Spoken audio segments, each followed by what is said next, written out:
Welcome to the Independent Characters, episode 226. I am joined by Josh today, and you may notice if you're watching on video that we are not, well, one of us is in the studio, but the other one's at home. There's a couple reasons for this. One, schedules just weren't quite lining up, but also it kind of doesn't matter for this episode because Josh, I'm super excited about what we're doing this episode. You and I have dumped a lot of work into it already. Yeah. Something new, wild, and different. Yeah. Hopefully a lot of fun. I hope people enjoy it. What I will tell you is once we get through our normal hobby progress and games played stuff, and we get into the meat of the show, if you're not watching on YouTube, you're going to be missing out on a bit here, and you'll catch some of it, but the full experience, I think, is going to be on YouTube for this. So yeah, I think that's a great way to put it. Yeah. So you're definitely going to want to check that out if you haven't here, because you're going to see some pretty interesting things. And we're going to be joined by 3 guests shortly who are participating. But the episode is titled The Grimdark Gauntlet. This is a new game show we have created specifically around Warhammer 40,000. Well, and the independent characters. So we think we've got a lot of cool and fun, games, contests of wit, skill. You'll see. Yeah. Anyway, stay tuned. Find out. It's going to be good. It's going to be good. Before we get started, though, I'd like to throw out a shout out to Aiden, Roselle, and Lowtech, who are our 2 sponsors that we have drawn today. They are helping us out through our Patreon. We could not, quite frankly, we couldn't be doing this right now without the Patreon. So we do appreciate your guys' support, and thank you so much. We really do appreciate. We are starting to do some new things, as you're seeing with this episode, as a result of that support. So thanks.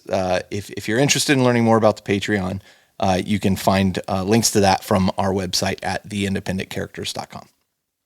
Okay, so as I mentioned earlier, the show is really focused around this game show concept that I think everybody will enjoy. There's some silliness in it. There's some fun in it. It's going to require some knowledge. Josh, you saw it's no cakewalk. Yeah, there is a trivia portion of it. It is a portion, but if this goes well and people seem to enjoy it, we will do more of these. And they won't always be the same games within the game show. Right. So we've kind of created a plethora of games, if you will. But we're only pulling 4 of those this episode, and we'll see how it goes from there. So, and there's real prizes on the line too. So just saying. Yeah. Should we just leap into Elite Choice? I think so. Why don't you go first? Yeah, absolutely. So I went with James Front, and they had taken a break from 40K for a while, stepped away, been focusing more on historical miniatures and things like that.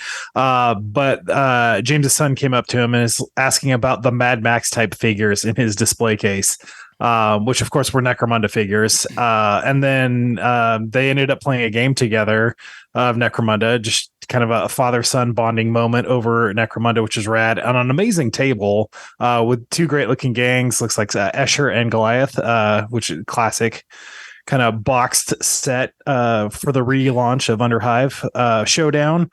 Great looking minis, great looking table, and just a really cool experience. And then in the rest of the post, James was talking about kind of discovering Inquisitor and Inquisimunda, which is of course the 28 millimeter kind of scale of Inquisitor Necromunda kind of hybrid there. And like just really getting amped up, and also obviously like sharing that moment with his son, I think was pretty cool and good inspiration, and passing the torch to future generations of hobby goers. Nice. It was just pretty neat. So yeah, there's a few family things involved here, especially when we get to Shell's Kiss. But my choice, I had to leap on before you selected it. So as soon as I saw it, I was like, yep, this is the one I'm taking, which was Ned Smith and his corrupted Demon Titans. Man, like incredible. I saw what you were doing with your Demon Titans, and this is just, even more of that. It's super exciting to see. When I got to admit, like, I'm kind of chicken to break away from the mold on those models. Those models are not cheap to put together, to purchase. They're complicated to put together. So my hat's off to you, Josh, to Ned, and anybody who is kind of taking the leap to kit bash and put these things together.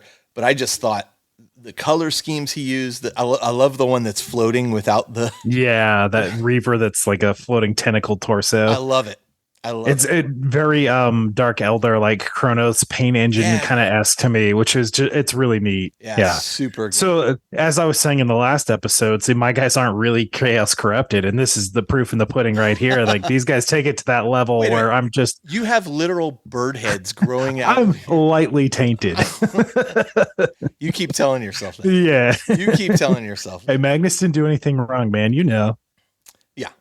Well, listen. He kind of did. Yeah, he kind of did. I like the guy and all, but let's admit it, he's a jerk.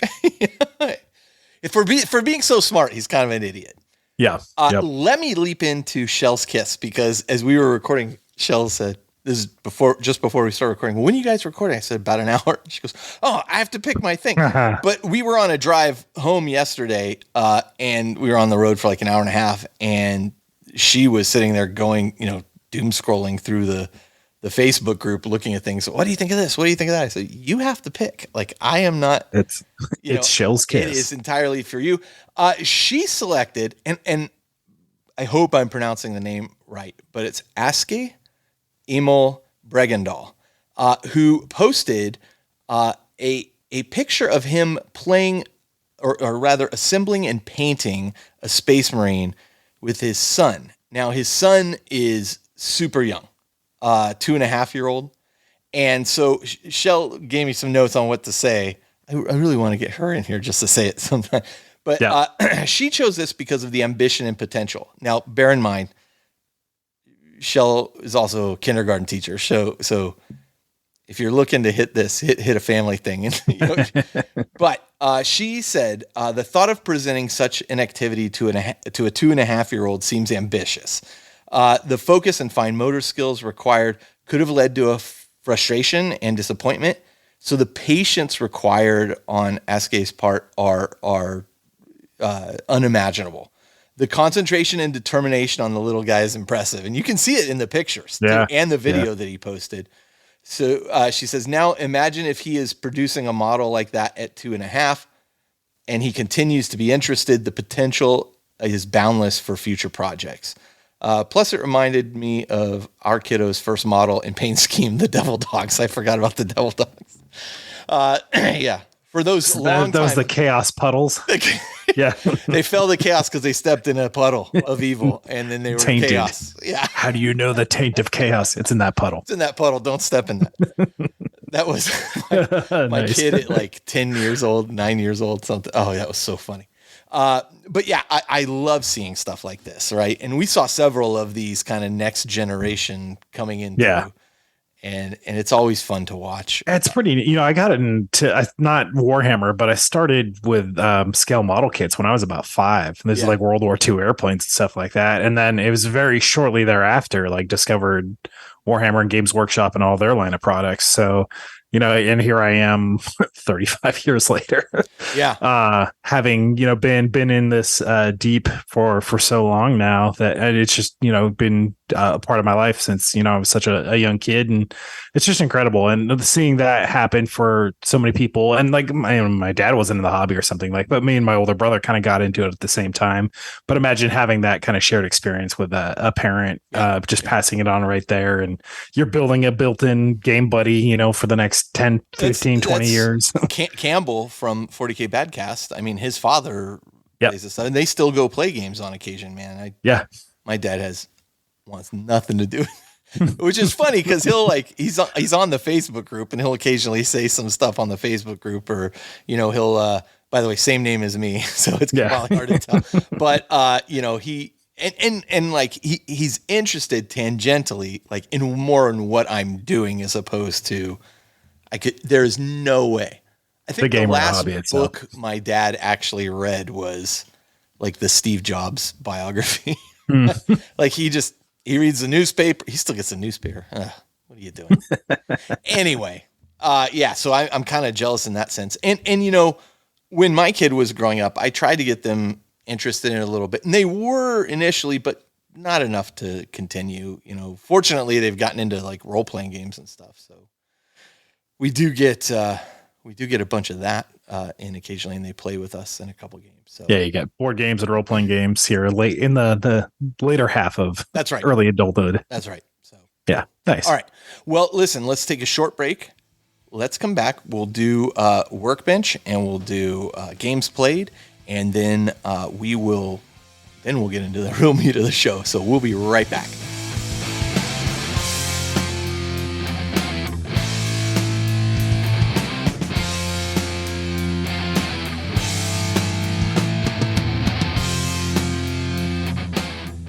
All right, we're back, and we're going to leap right into the Workbench. Josh, I don't have anything in my notes here for hobby stuff that I did. I didn't do any painting. I did do my first 3D resin model prints, though. Yes, you did. Which will ultimately lead to me doing some bits and things for my 40K stuff. That being said, my first print was very successful. My second print, sort of successful. I started printing a much larger model, like the sea serpent thing.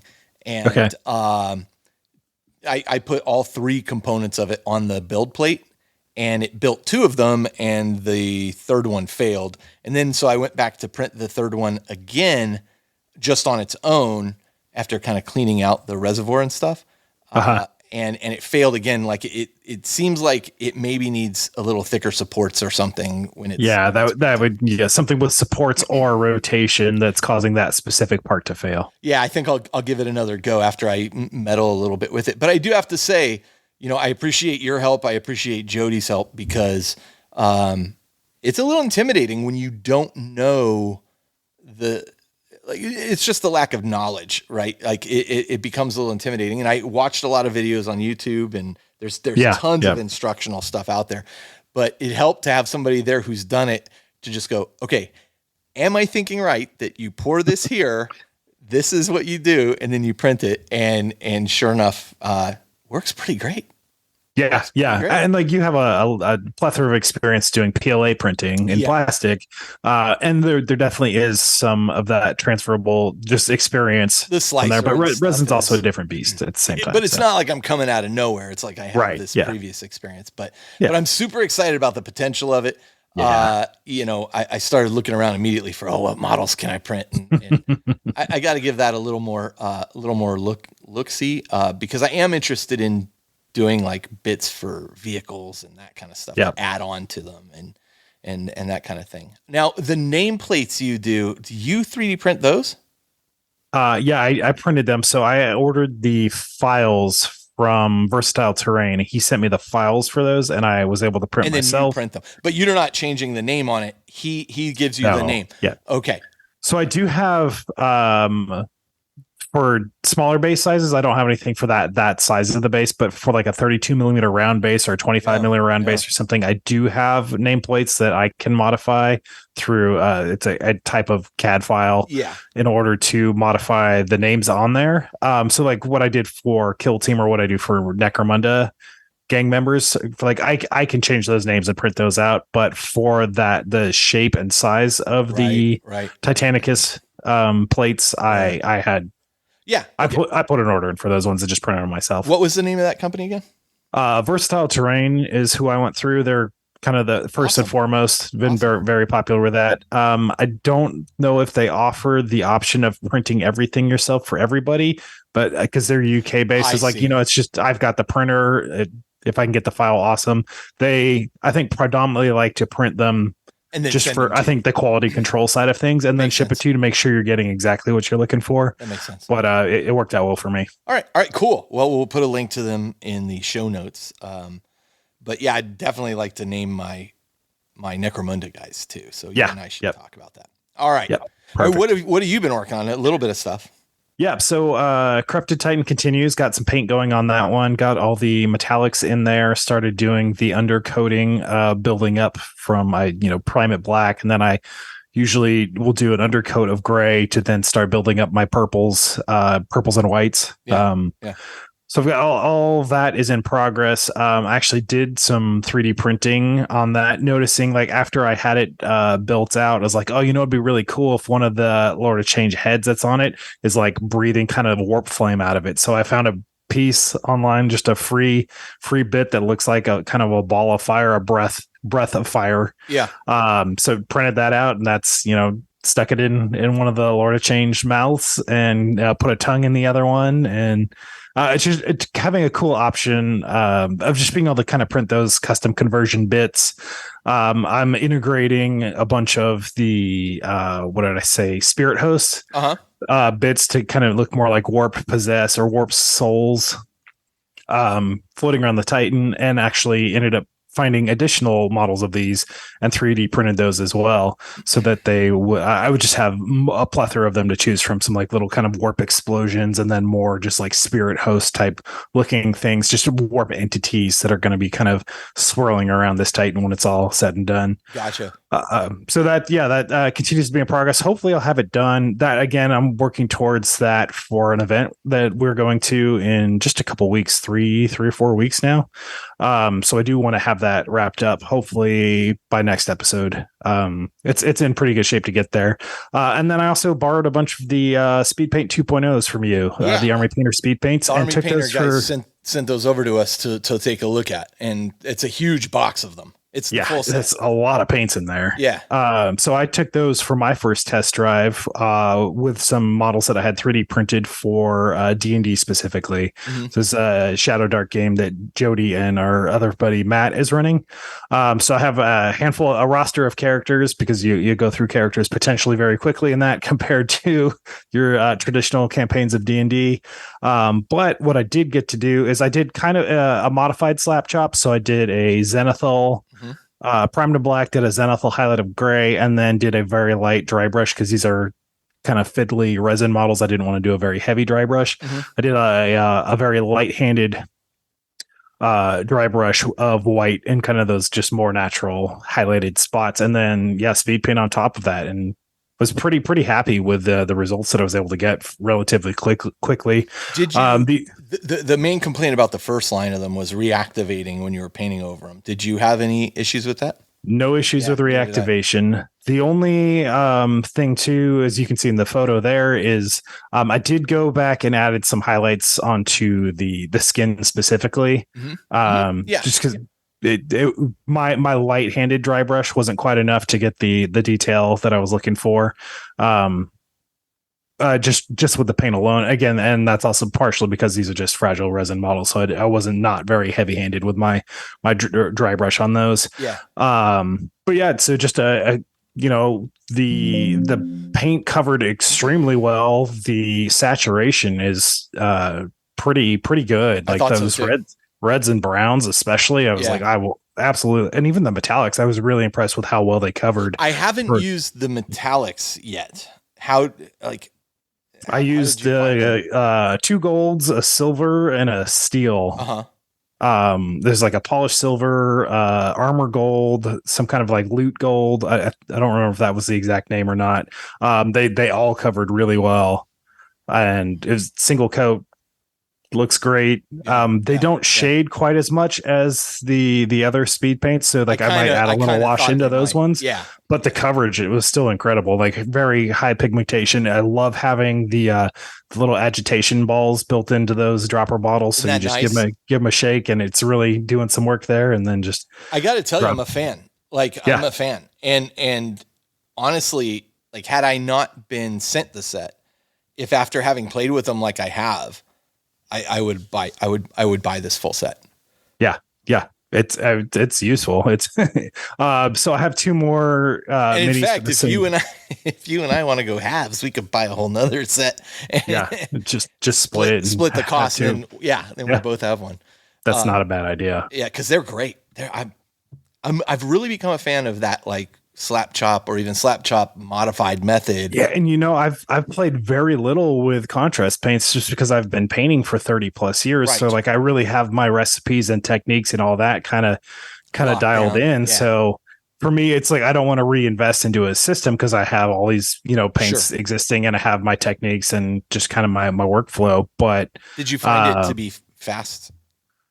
It was a little bit faster. I also don't tend to paint individual models that often. I'm usually doing kind of army scale things where I'm batching 5 or more models at a time. So these just being one-off models that I was like, oh, let's just try these unique colors on this model. Let's try these ones.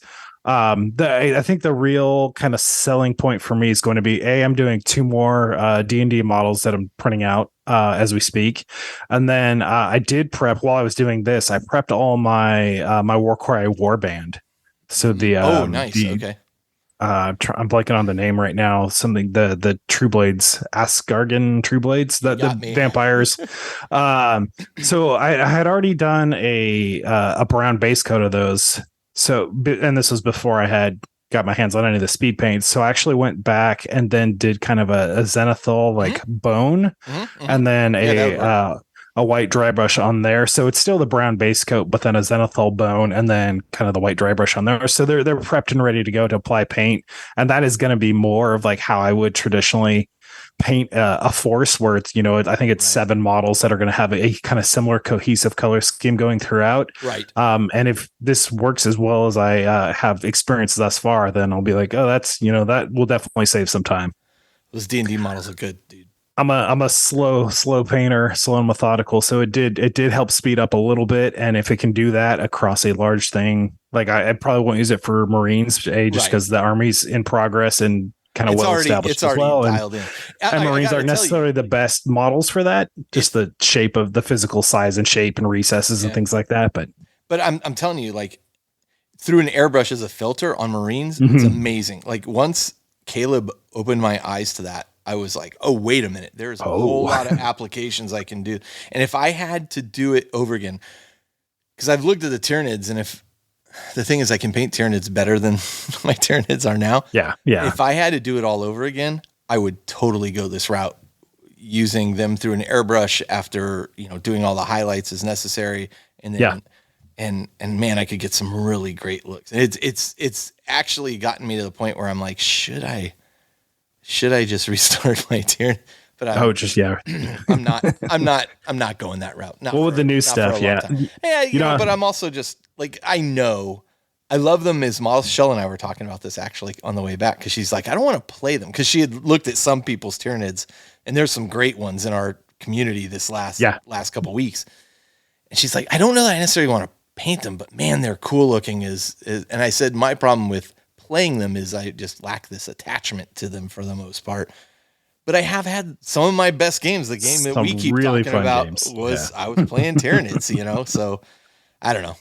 But right now I'm still just focused on the Black Legion, but I've got that a little dialed in now. So I think next episode, I'm doing some travel, but next episode you'll see some Black Legion progress. So I'm looking forward to getting some of those guys done. Nice. Yeah. And then in addition to some actual hobby work, I got a couple purchases with the new Marine stuff dropping. I did pick up the codex, the data cards, and I got 2 boxes of the jump pack assault intercessors and the jump pack captain. Even though I have 3 small Marine versions of a jump pack captain, I was like, let's get the new guy and just build it out special. And I'm super excited for that. So with that codex and getting the code in the physical book to unlock the app and be able to army build that way, like really went in and kind of finalized what I want to do with my 2,000 point army, so I can really kind of focus priorities. As soon as my Titan's done, I'm going to go back and kind of finish getting the Sharkadon's 2,000 point list, like just dialed in, and then, start playing a lot more games with them. For sure. And then, seeing where it goes. And while I'm playing with them, I'll be painting Eldar. Right on. Cool. Should we go into games played? Yeah, sounds great. Right. I don't think I did no purchases. So, go ahead. You were gonna do something with Brian? Yeah. So Brian and I had a game scheduled for last week that we were going to be taking a 2,000 point game of Adeptus Titanicus, and this was specifically to test out the lists that we were planning on taking to the Chico event. Yep. 2,000 points is a slightly different scale compared to what we're normally playing, is about 1,750, which is fairly standard size for a game of Titanicus. So 2,000 points opens up a couple options and really lets you play around with things. So I have two possessed Titans in that, 3 Warlord Titans and a possessed Reaver. So it's like very, very small model count, but very kind of powerful and elite. And then Brian was actually taking, I think, three Reavers and an Iconoclast, Okay. which is the big melee version of a Warlord, War Master Titan. Wow. Which is kind of an experience in and of itself how they play. The Iconoclast, ironically, is actually a better support Titan than just kind of the traditional War Master, which needs support. Like they're really good at killing Titans, but they need help stripping shields, where the Iconoclast actually is pretty good at stripping shields to help everybody, all the rest of your Titans. Interesting. But then they also have these giant melee weapons, and they just will decimate whatever they do eventually get into combat with. They're obviously slow and lumbering. But yeah, so very excited to make that game happen. Still in anticipation for our game, but life happened for Brian. Yeah. And we'll get there. We'll get there soon. But yeah, I got to put my list together too for that event, and I'm looking forward to it. I mean, we're gonna have a ton of pictures and video stuff from that. I'm so excited for that event and what they're doing. Just the theme of it is Titans assaulting a spaceport, and they have actually in scale size spaceships for that. Really taking it to the next level. It's going to be amazing. It's pretty crazy. So for games played, I had quite the experience. And so a while back, Nick from Play on Tabletop had reached out to me prior to the pandemic about coming up there and playing a game, and I was super jazzed to go do it. And then the pandemic happened and we got sidetracked, and Nick chased me down at Adepticon this last year and said, "Hey, I would really like you to come up and still do this if you're interested." And I said, "Heck yeah, I'm interested." So I flew up there, and thank you, Nick, for putting me up for the evening. Now that I'm unemployed at the moment and still looking for work, I should say just starting to look for work. I didn't want to blow a bunch of money on hotels and stuff more than I already have for upcoming trips. So Nick put me up. He and his wife Laura, was very nice of them to put me up for 2 nights. But I went over there. I brought a mixed list of Thousand Sons and Tzeentch Demons versus his Imperial Guard. I will not tell you the end result of that game because it's going to come out on video in November, and you can watch it there. Suffice to say, it was challenging. It was challenging. It's first off, Nick's a more experienced player than I would say I am, because he's played a lot more games of 10th edition. They are churning out content like crazy. Yeah. I'd say in general, more experience, or 10th specifically? I think 10th specifically. I had a lot of experience in 8th, not as much in 9th because we didn't really play a lot of 9th because of the pandemic. But right. But I think in general, I think he just got into it at the tail end of, I want to say 5th edition. Like he played one game of 5th. We played a lot of games of 5th. A lot of games of 4th and 5th and 7th. I played probably more games of 7th and Horus Heresy than any other system at this point. Although 8th, we got a lot of games of 8th in. Yeah, a lot of 8th too. That being said, the great thing is when they're filming this, JT, who's the guy that kind of manages making sure all the scores are being tracked, and explain to me what unit did you have do that, and he's just kind of keeping the narrative so that they can explain it later when they go through editing. JT is like a tournament player, super solid in the rules, so he is also there to help answer questions when I would struggle with something, or in some cases give advice. He'd be like, "Oh yeah, well, you might want to think about this, or you might want to think about that," which I don't think they end up putting in the video, but it was helpful for making the game interesting to watch, right? Interesting. I did some good things. I made some mistakes. The reality is I'm just not practiced enough with my list right now to carry it on my own. So JT was incredibly helpful. And Nick was just a fantastic opponent. I mean, just super fun. He is just a great guy. And what you see on camera is kind of him. I mean, he probably amps it up a little bit for the camera where he's like, "Hey, this is what I'm doing." But I mean, that's how he talks normally. He's very excited about what he's doing. Those guys are the studio that they have is crazy complicated. You know, the all the cameras and terrain and models. Josh, there's I want to say 6 or 7 cameras alone pointing at the table from different angles. Wow. Yeah. It's, you know, synced together with all kinds of stuff. Then you have the 2 screens behind you with projectors on the floor that project to the screens. You have buttons you can push to make like the screen do something like explode or something. I mean, we were just neat. We were goofing off a little bit with that. It's really well thought out. Now, Nick comes from, you know, he's gone to film school, and so he comes from a background of that kind of thing. He has some of the same skills you have. Tack, who's his partner, really, I think in this, it has a marketing background, right? And so together they like have a marriage of really good technical skills. And that said, they've hired, I want to say they have 5 or 6 editors, or 5 and maybe a 6th opening with they're looking for somebody in that area to do editing. And I sat through like one of their Scrum meetings, and it was like, oh, I'm having flashbacks to work here, because they were all talking about, we got to upgrade to this software, blah, blah, blah. And okay, you're working on this, I'm working on this. You know, they really do have a great organization there. Yeah. That's a true production team in order to, bust out these incredible battle reports. And not to mention, they are constantly painting new stuff, constantly. Sure. Like, this is their full-time job. Plus they have some other stuff. You know, I think Tack also has some other stuff he's doing. I don't know what I can or can't say, so I'm not really speaking much about that. But I got to tell you, I mean, that is a super professional organization of a lot of people that are super passionate about it. You know, and you and I have had a lot of discussions about what do we want to do and where do we want to go. And I think I came away from that going, this is not what I want to do. Like, this bleeds a little too much into what is my hobby versus what is work. And I asked Nick at one point, so is this still fun for you, or is this just work? And he goes, no, it's really fun. He goes, but sometimes it's just a lot of work, you know? And I never want this, you know, what we have here to be a lot of work. I mean, that's not to say we don't work on the things we enjoy, but as soon as we don't enjoy it, we're like, let's do something else. You know?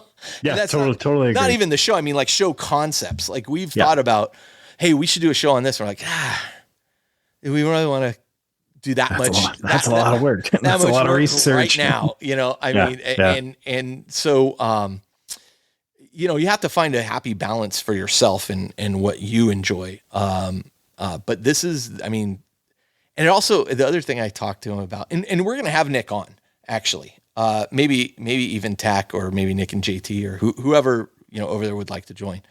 Yeah. Because I'd like to talk to them a little bit about what they do and how they do it, and where they're providing explanation. I don't want to, they're pretty open about what they do, but I don't want to like say something I really shouldn't. It's all there. Reveal the tricks of the trade. I don't think that they really hold on to that. Listen, if you and I wanted to do what they do, we got to invest a lot more money right, where we are right now. And I don't think that's exactly what we're going for, which is great, because then he and I could share ideas and stuff, because neither of us we're not in each other's wheelhouse. But the other thing we talked about, quite frankly, was, you know, this idea of sometimes podcasts or shows like that feel a competition with each other. Yeah. And the reality is, like, the pie is fairly infinite that you're getting pieces of. I mean, granted, you are competing for people's eyeball views on YouTube channels or whatnot. It's time. But a lot of people are going to consume kind of everything, you know, and what they're going to really latch onto is, do I enjoy watching this? Yeah. If I enjoy watching this, I'm going to enjoy watching this one, and I'm enjoying watching this one, and I'm enjoying watching this one.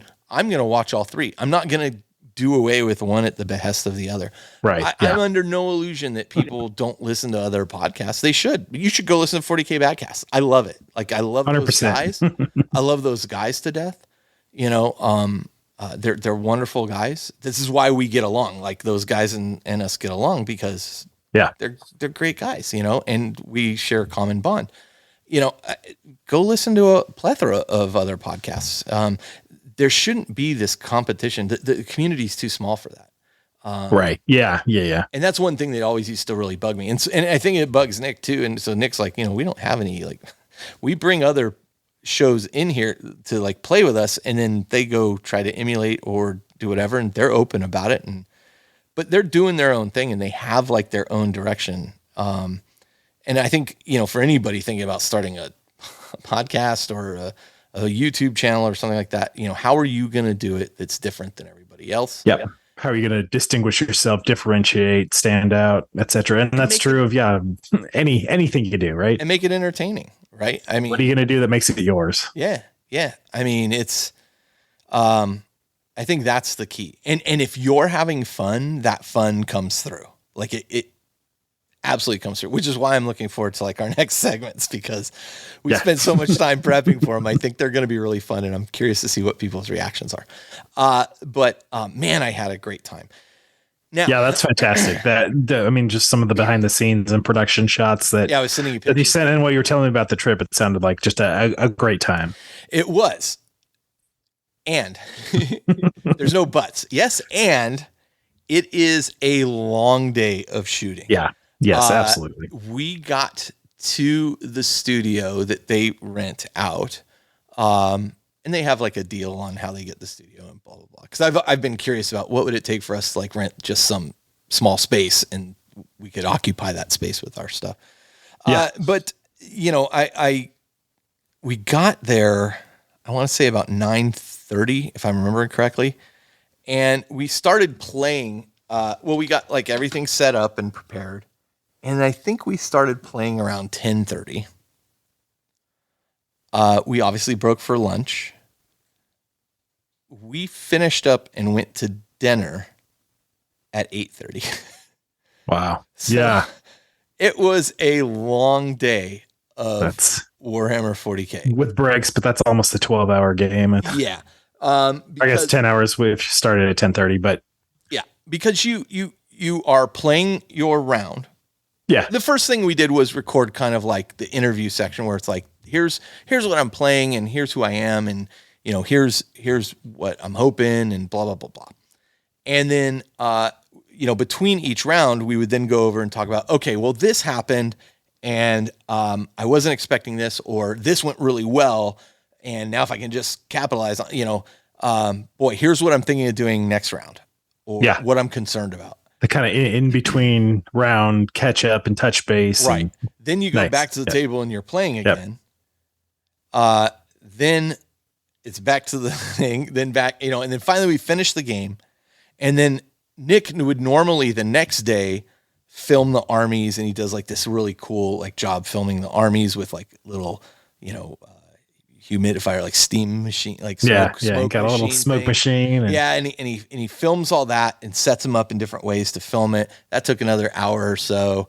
Then we pack everything up, and by the time you're out of there, it's like, is anything open to go eat? Oh, this Brazilian barbecue place is open to go eat. Let's go there. And so Tack and Nick and I went there and ate. And but man, I'm really glad I got the experience to do that. I've told Nick I want to come back actually, and I want to bring my demons. Nice, Not just Thousand Sons and demons, but the other thing was nice is I got to talk a little bit about, I'm playing these Thousand Sons that are just beautifully painted. They were painted by Colin Ward, so I got to throw some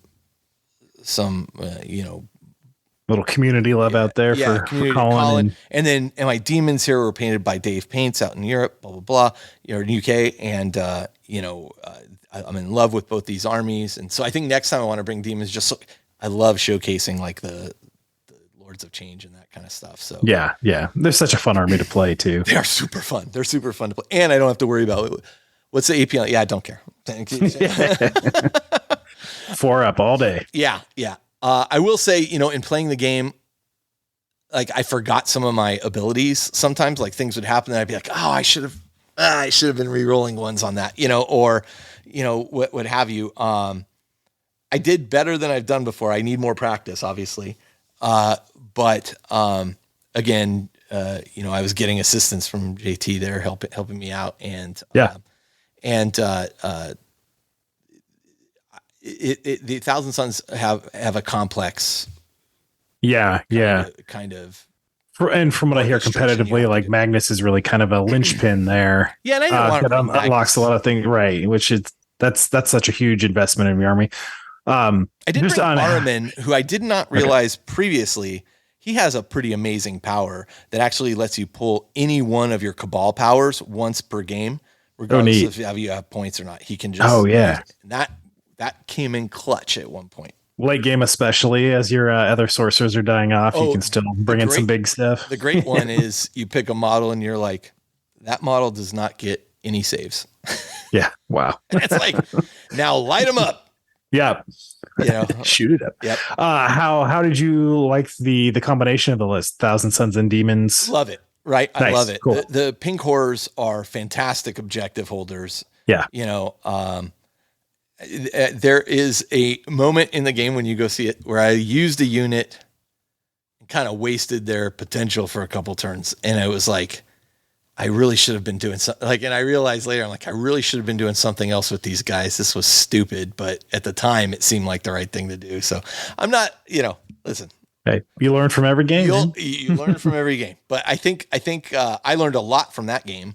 Nice. And especially thanks to JT, who was like throwing out some ideas and thoughts he had. And I was like, oh geez, I never thought about those things working in combination. That's very cool. So, and he used, he used one phrase, which, again, people who are more competitive probably know this. But at one point he's like, you're trading, what was he saying? You're trading, like points, like army points for victory points, or you're trading command point for victory points at this point. So, think about how is this where you want to spend that command point, because you're trading it for literal victory points at this point. And that makes sense. And I was like, oh, I didn't think about it kind of in those terms, right? I always thought about it as very reactionary terms. I also realized I've been doing one thing particularly wrong, which is one of my abilities. I have to declare in the beginning of the phase, and then I can pick to do it at any time during that phase, but I have to declare early in the phase. And this is the ability for, it's a command point ability for Thousand Suns that allows them to reduce the damage value of a weapon to 0. Damage, yeah, which is super powerful. Super powerful. But I have to say at the beginning of the phase, this round I'm using this ability, or this phase I'm using this ability. And do you have to declare what model is using it, or no? Oh, okay. But at the beginning of the phase, I have to say I'm going to use that this round. Okay. So it can't be done in reaction to, I'm taking a lot of damage from this, I'll use it. You have to. It can, but you have to have anticipated that that's kind of coming. So, right. So I was doing that incorrectly. So it was a great learning experience. Like those guys, and I mean, Josh, they're recording 3 to 4 games a week. Yeah. Wow. And all that editing. Oh my God. With editing taking 40 to 80 hours or something like that. I mean, the results are fantastic. I don't know anything I do for 40 to 80 hours. Man, that's a week of work. Mind you, that's also cumulative amongst multiple editors. But I mean, you have to think of it in those hours. But if they're doing 3 or 4 games a week, and that's it, it's work, but also a lot of fun. And clearly they're passionate and doing it well. So they are. So, well, I'm super excited to see that game, but also to have them on the show. And someday, hopefully, I can make it up that way and check it out if nothing else. Yeah, I think they'd love it. And quite frankly, what I want to do is I want to wait for the video to come out, and when it comes out close to our episode, that's the episode we will have. We'll have those guys on so that we're not. At that point, we can talk about the results of the game and why things happened the way they happened and what we did and decisions that were made, but also get some of your insights and things like that. But also their insights into just how this works as a business. And, there's a lot of people that are like, oh, I want to make money doing hobby stuff. Yeah. I mean, me too. But, the reality is there a lot of money to be made in it? Look at mini Wargaming Dave has done okay for himself. Yeah. But I mean, for every one mini Wargaming Dave, how many thousands and thousands of players are there out there that Everybody knows who Mini Wargaming Dave is because there's one Mini Wargaming Dave. Right. Yeah. Yeah. There's a couple people really doing something right and something special and can carry that momentum and build that community and audience. And yeah, for sure. For sure. And it takes work and passion. It was a fantastic experience. I would absolutely do it again. Nice. I think I would probably schedule one extra day so we weren't cramming everything into one day. The other thing they do, and I just want to point this out, you've been to my house. You know how I have like that rubberized mat in the kitchen that I stand on, or like by the sink and stuff. Mm-hmm. They have 2 of those, one on either side of the table, so that like that's your area that's captured by the camera. Yeah. So that I'm standing on this area, but also, man. But also it helps your feet hold out for a long day of gaming. I think I might get a couple of those and put them on either side of my gaming table. Just, if we're going to stand there, it really made a huge difference. Yeah. So that's actually really smart, not only for the comfort aspect, but this is you're in frame on camera if you're in this box. Right. Right. Yeah. That's smart on both levels. That's cool. It was super cool. So great stuff. Nice. I spent 2 nights, 3 days up there and then came right home. And by up there, in Canada, in British Columbia, Canada. So, just a great time. Didn't have a lot of time to look around. A few other people up there were like, "Hey, are you still in the area?" And I'm like, "Nah, I'm sorry, I'm in and out." But next time, you're busy playing Warhammer. Next time, I'll spend a little bit more time there. So nice. All right. That sounds awesome. Yeah, it was great stuff. So, with that said, I think we should launch into the Grimdark Gauntlet. The Grimdark Gauntlet. Let's get our guests in here. Yep. And let's put them through the ringer. Let's do it. We'll be right back.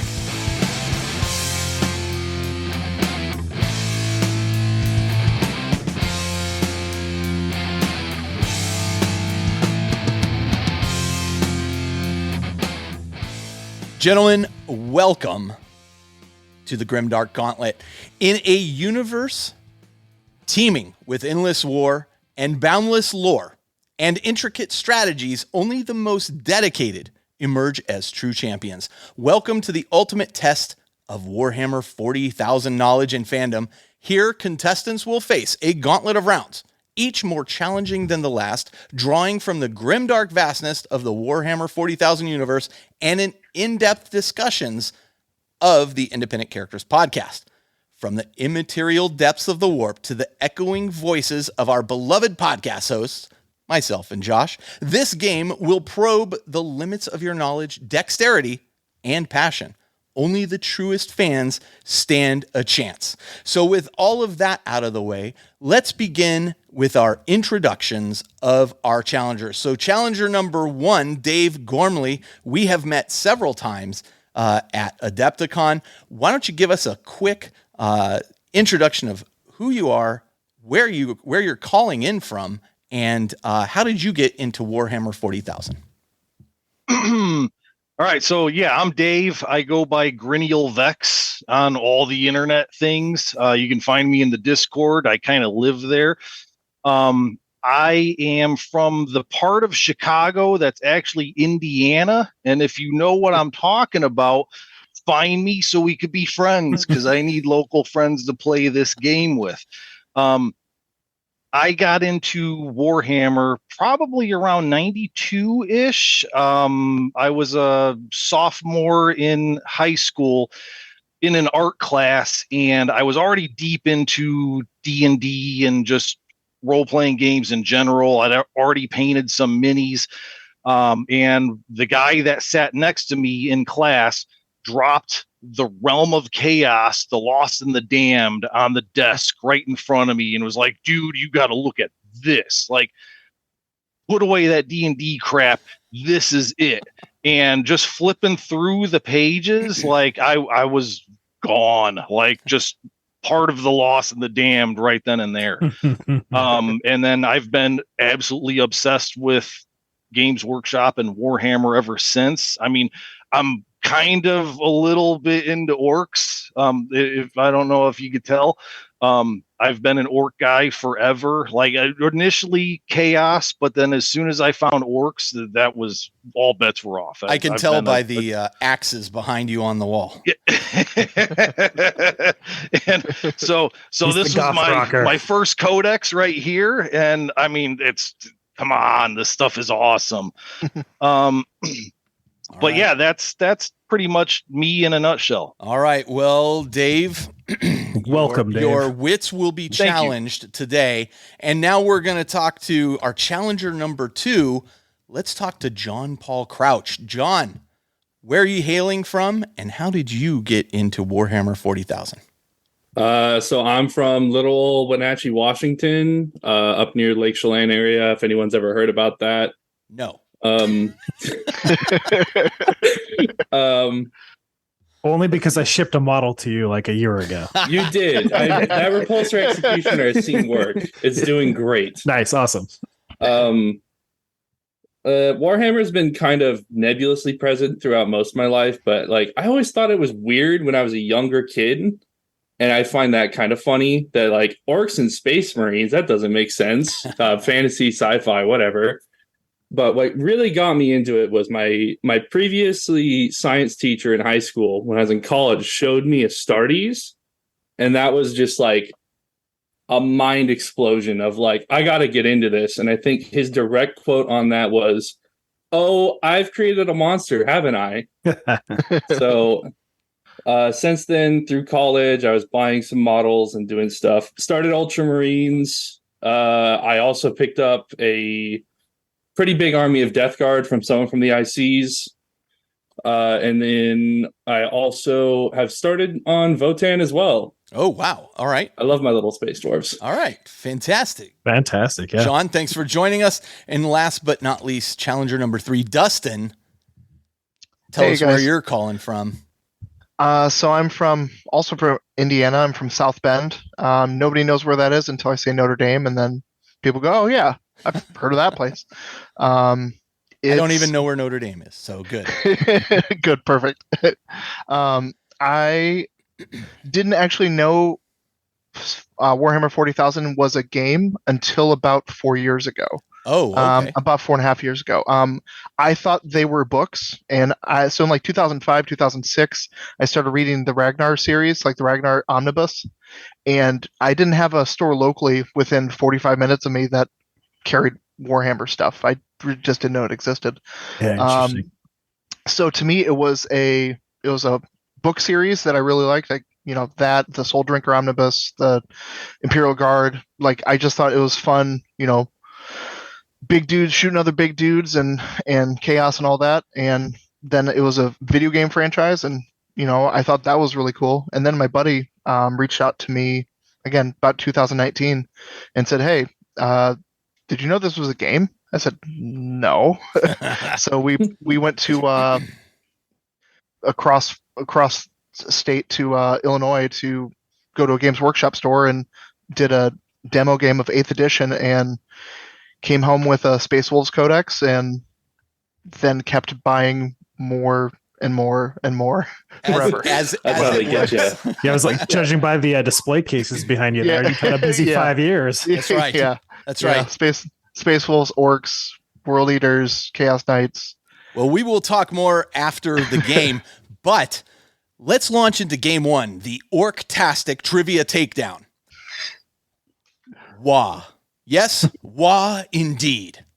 Loyal subjects of the Emperor, Xenos allies, and faithful listeners from every corner of the galaxy, brace yourselves for the ultimate clash of wits and wisdom. Welcome to the Orc-tastic Trivia Takedown. In this pulse-pounding round, our contestants will face 5 brutal trivia challenges, drawing from the sprawling tapestry of the Warhammer 40,000 universe.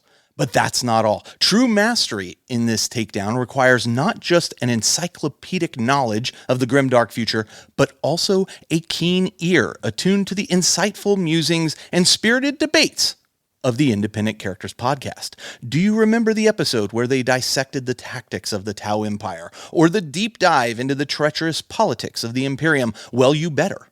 If you hope to emerge victorious today, contestants, steel yourselves for the questions are going to be relentless, the lore vast, and the details devilishly tricky. 5 questions, 2 domains of knowledge, and 1 chance at glory in the Orctastic Trivia Takedown. Without further ado, let's get this takedown started. For the Emperor, for the Wah, and for the love of trivia, are you ready? Ready. I'm ready. All right. Yeah. Your first question, and you will be given 30 seconds to write your answer down, and we will have you show your answers one at a time. But the hosts are going to ask you a series of 5 trivia questions. After each question, please write your answer down, and when you are instructed, hold it up to the camera for all to see. Each correct answer will gain you 5 points for a maximum of 25 points this round, though there are some secret bonus points. So here we go. The first question, not including tax and shipping, in US dollars, how much did Carl pay for his HMO Collectibles diorama of Gilliman versus the Chaos Space Marine? You now have 30 seconds to write your answer down. What do you think, Josh? I think they're going to be way under. I will also throw this. I will throw this in here, which may change your answer. The person who gets closest to the answer will score 5 points Without going over. Similar to Price is Right. It does change things. Yeah, I'm as really orcs call it, see. or as orcs call it, the teeth is right. How many teeth? And then you can do a teeth to dollars. You can do a teeth to dollars conversion. Yeah, it's a 2-to-1 conversion. Dave knew that though. Dave already knew. Yeah, if Dave's answer is not in teeth, I'm disappointed in him. Yeah, Josh, you will do the second question after we have resolved this. Fantastic. It's looking like all of our contestants are ready. All right. Dave Gormley, answering the question, how much in US dollars did Carl pay for his HMO Collectibles Gilliman versus the Chaos Space Marine? What is your answer? 7 Carls, Dave Gormley says. I did make a better one though. So 1,800 teeth. Is that with the conversion, or is that? That's teeth dollars. So Same that's thing. dollars. All right, $1,800. Okay. He says. I believe the numerical value of a Carl was equated to $500. Yes, it was. At one time. That was pre-pandemic. Yes. And when I had a job. Now that I have a job, one Carl's much, or now I don't have a job, one Carl's much less. Much easier to come by. Yeah.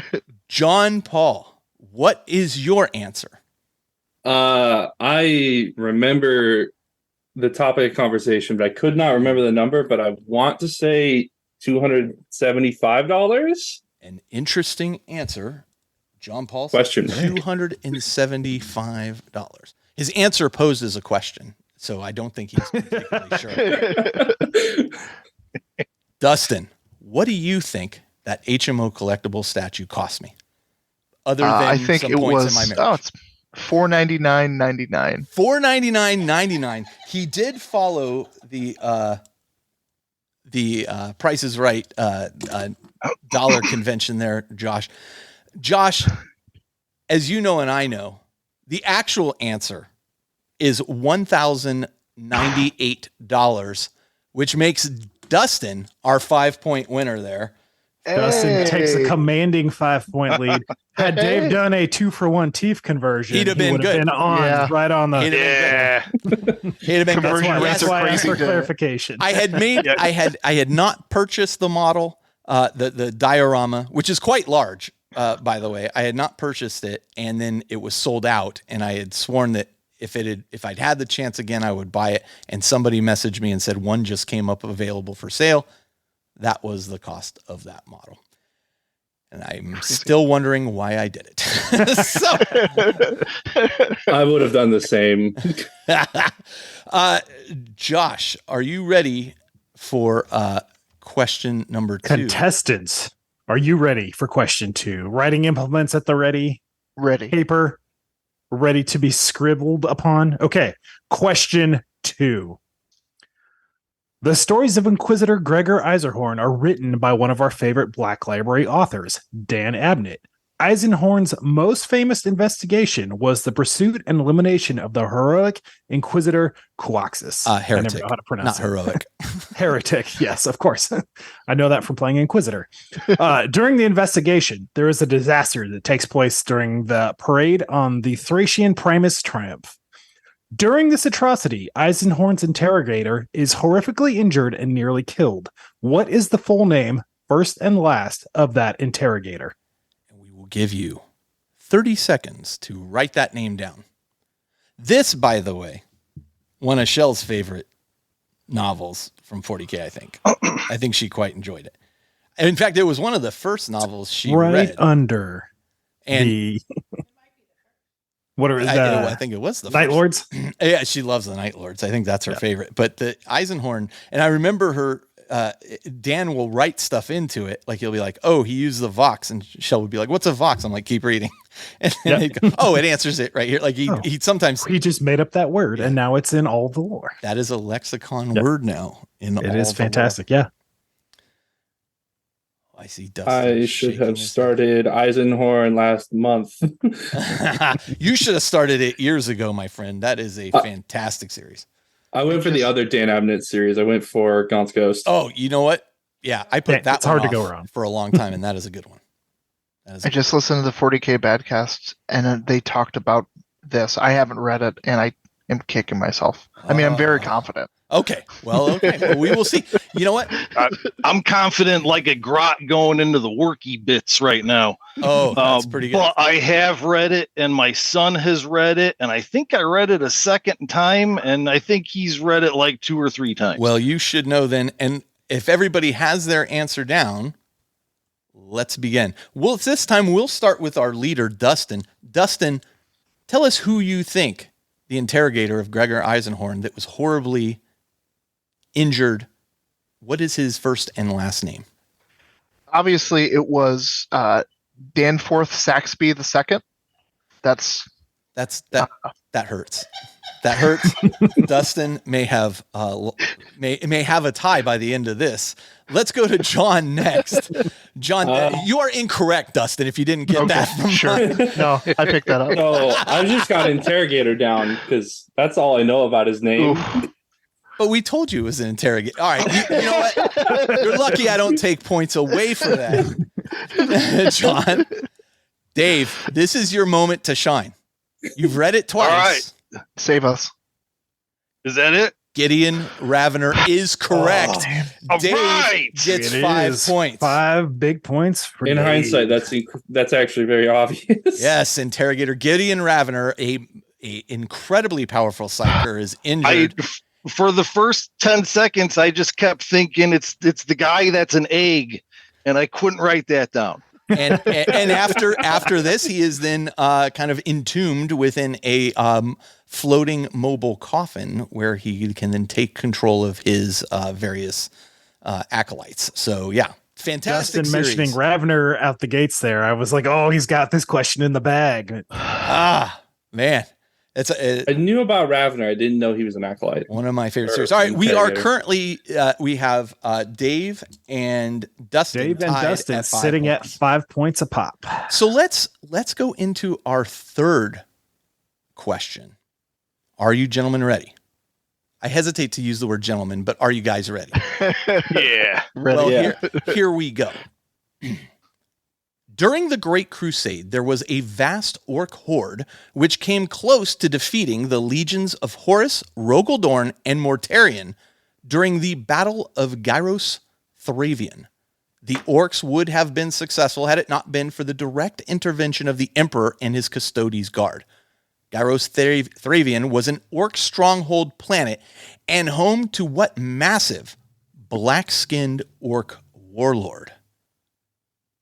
I know this is one of the most challenging questions we have. 30 seconds on the clock. Dave only gets 10 Killing me, seconds. Carl.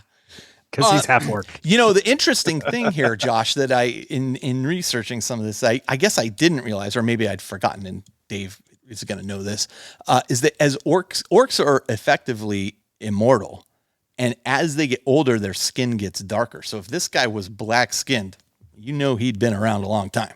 He'd already been around a good while, and this was 10,000 years ago. So if he's still alive today, he's the biggest. I'll give you a hint. He's not. He's not.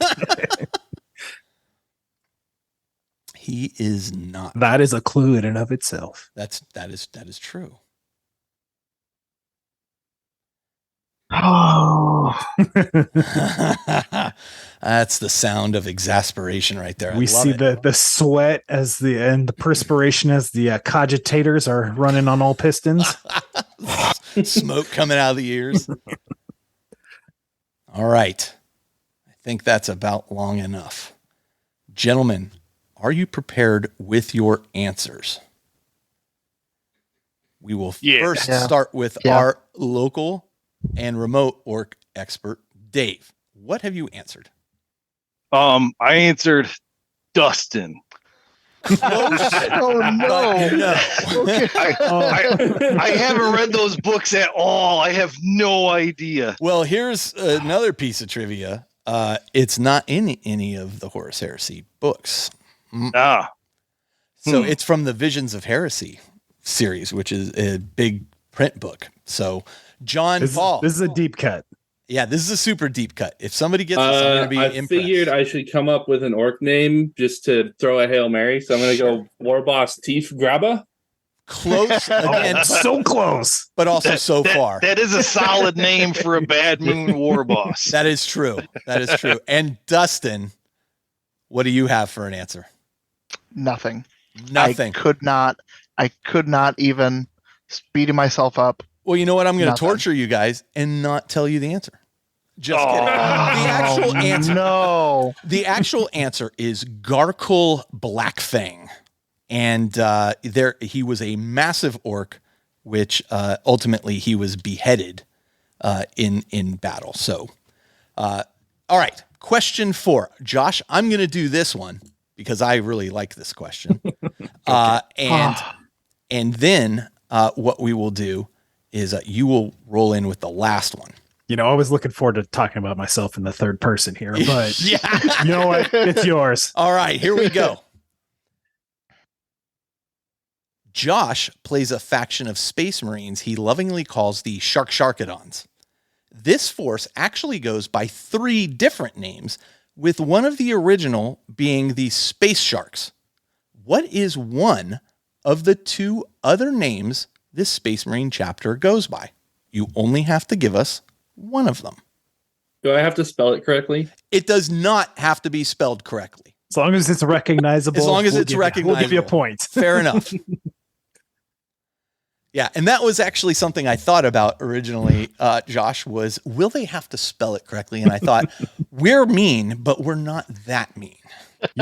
Avery contacted me earlier about Legio's Astobiex, which is the Adeptus Titanicus. I don't even know how you say it. And he's like, I have no idea if this was spelled correctly. It was like part of his inquiry because a friend is looking to get into it. Yeah. But he actually spelled it correctly, which is another hard guess. Starts with an X. Good luck. You should use that. What is the name of the Legion that Josh plays? It must be spelled correctly. That's question 5. So, I already jumped ahead. All right. You gentlemen look like you're ready, so I think we can go ahead and go. We will start this time with John. Let's start with John, our player who is in last place. John, what is your answer? So I'm going to go with Carcharodons. That is correct. 5 points for John. That is correct. Dustin? Also, Charcarodons. All right. Another Perfect. 5 points. So that brings Dustin to 10 points with John at 5. And what has Dave wrought? Baby Sharks, a.k.a. Carcharodons. Correct. Nicely done, gentlemen. The direct translation. Everybody gets points that round, bringing Dave and Dustin to 10 points with John at 5. Still anybody's game at this anyone's point. Game. Interestingly enough, they are the Carcharodons, or in High Gothic, the Carcharodons Astra. We would have know that second accepted one. both. Sharks of the space. I was thinking about that, but I couldn't remember if it was Astra, Carcharodons, or that. You know what? If you'd said Astra Carcharodons, I would have given it to you. I would have. You would not have? Is that what you I said? would not have. It's incorrect. All right. Are we ready? Fun tidbit of lore is that the Carcharodons take themselves very seriously and actually only speak in High Gothic within their own chapters. So to themselves, they are the Carcharodons Astra. I did not know this. All right. Well, that's good to know. Josh, are you ready to provide our contestants with their final question in the Orctastic Trivia Takedown? Absolutely. Well, Players ready? Pens at the ready? Here we go. Pretty. All right. The Primaris Space Marines have more implants than their firstborn brothers. For 5 points, how many implants does a Primaris Space Marine have in total? You will also get 1 additional point for each differentiating implant you can actually name. So 5 points, and then if you can name each of the differentiating implants, you will get a point for each one you can name. So 5 points for the number of implants, bonus points for the names of the additional Primaris implants. That's right. We will give you 30 seconds on this one. This was, again, Josh and I came across this information at about the same time. Luckily, Josh was recently reading his Space Marine Codex. Put that down, Dave. No study aids. I didn't even know. I couldn't have even told you prior to this how many firstborn Space Marine had off the top of my head. I knew they had a bunch. Yeah, it had been a while since I read that. Had I not recently refreshed in the Space Marine Codex? Yeah, they all sounded hokey to me. I'm not so sure about the pseudoscience of Warhammer 40. That's very technical. Dustin, it sounded like you had a question. Yeah, sorry. Is it total implants including the old implants? Total implants, including the old implants. Okay. That's what I thought, and then I. Nope. That's a fine clarifying question. Give us the total number of implants a Primaris Space Marine has.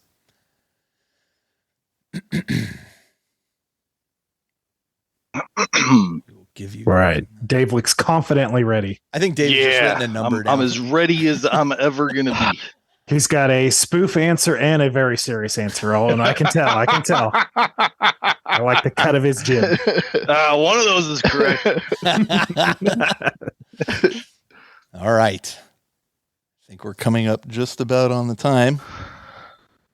And gentlemen, let's start with Dave. Dave, I'm dying to know what your answer here is. All right. So I guess 26. I have no clue. I'm guessing they get an extra tooth, some wet gubbins, and a squig brain. Well, I will tell you right now, none of those answers is correct, Dave Gormley. Not a one of those answers. But you'll get a bonus 0 points for creativity. Yeah. All right. Sean Paul, what you got? So my guess total is 27 organs. From what I remember, I think they have like titanium bones. I know they have a Belisarian furnace. Okay. And then I think they have something like metal wires in their muscles to help with tension or something. Okay. Those Dustin, are the only 3 specific What was ones. the name given of the wires? I can't remember. Oh, okay. Dustin, I can't what remember is your that. answer? I said they have 8 implants. Okay. They have the Belisarian furnace, leg lengtheners, and a killer smile. All right. First off, I don't want you doing surgery on me when I become a Space Marine. You're going to get extra teeth, making a beautiful smile and longer legs. The correct answer is 22, which is 3 more than a regular Space Marine, or a firstborn Space Marine, as I should say.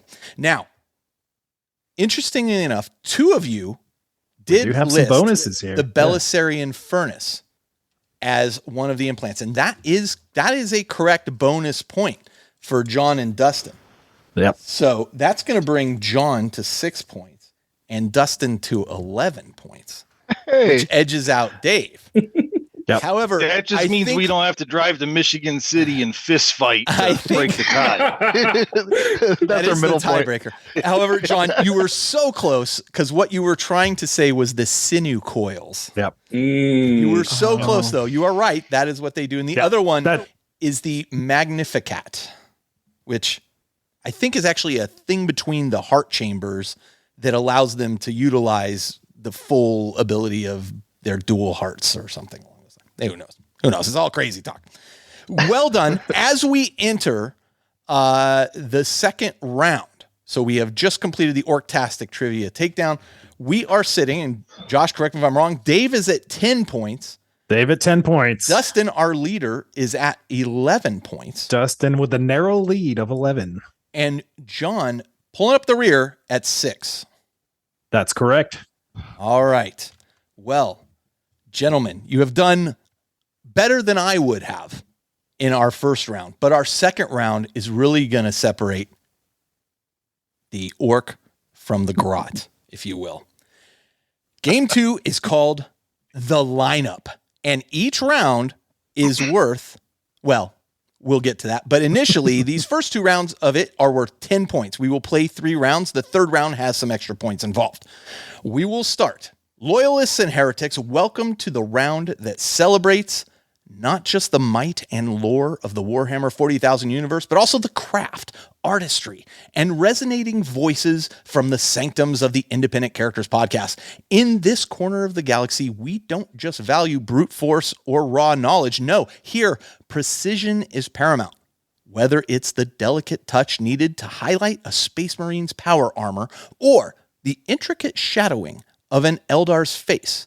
But that's not all. To triumph in this round, contestants must also be attuned to the discussions, the debates, and the delightful digressions of our beloved hosts from the Independent Characters podcast. Only those who have truly listened, who have gleaned insights from their discussions, will stand a chance. So, do you have a steady hand of a master painter, the analytical mind to dissect every word of our esteemed podcasters? This round is the true connoisseurs of both craft and conversation. Prepare to dive deep into the details, for in this realm, attention to the minutia and a bond with the Independent Characters is the only path to glory. Let the detailed duel of the lineup commence. You are going to be shown 3 different pictures of 5 models. The task is simple. Pick the model that was painted by a cast member of the Independent Characters. When you have decided what your answer is, write it down. And when directed, show your answer to the camera. A correct answer will net you 10 points for that round. But in the third round, it's going to be a little bit different. We're going to show you 40K models, all painted by the various hosts of the Independent Characters. And if you can name who painted each model, you will gain 25 points for that round. Or 5 points per correct answer. Thank you for clarifying that. All right. That may seem a little confusing. It is not as confusing as the discussion makes it sound. Let me begin with our first selection. Number 1 is an orc wielding, what kind of axe is that, Dave Garner? That's a big chopper. That's a big chopper. Yeah. It looks like he's got a grot on his back with a stubber there. It's big shooter. A big shooter. Number 2, a salamander. Number 3, an exalted sorcerer from the Thousand Suns. Number 4, what's number 4 there, Josh? That is a Legion of the Damned. Legion of the Damned, Space Marine. Space Marine. And number 5, a Black Legion Chaos Space Marine. Which of these models was painted by a member of the Independent Characters podcast? Write down your answer. Is it 1, the orc, 2, the salamander, 3, the Thousand Suns exalted sorcerer, 4, the Legion of the Damned Space Marine, or 5, the Black Legion Chaos Space Marine? Gentlemen, do you have your answers ready? And this, just for a further point of clarification, is any of the regular hosts, past, present, or future. Yep. Not future, but Yeah. If you can name it in the future, I will give you an additional bonus points. We'll figure it out later. points. You tell us how many points because you can see the future. All right. Who should we start with here, Josh? Oh, let's give John Paul a chance to catch up here. So I'm gonna say number 5 was painted by an IC's member, and I think it's painted by you, Carl. Oh, interesting guess. All right. I've never seen anyone's models from the ICs, I don't think, but we will I'm not trying give to the guess. answer until we are done. Interesting assumption. Dustin I also said number 5, Carl. also said number 5, Carl. Dave Gormley. So, was I supposed to write a name down? You can write. No, you can just write a Not number. required for this. You don't Okay. even need All to right. name who I it was. thought maybe I was missing something. I went number 3, but I'm thinking that is part of Carl's Thousand Sons army. Okay.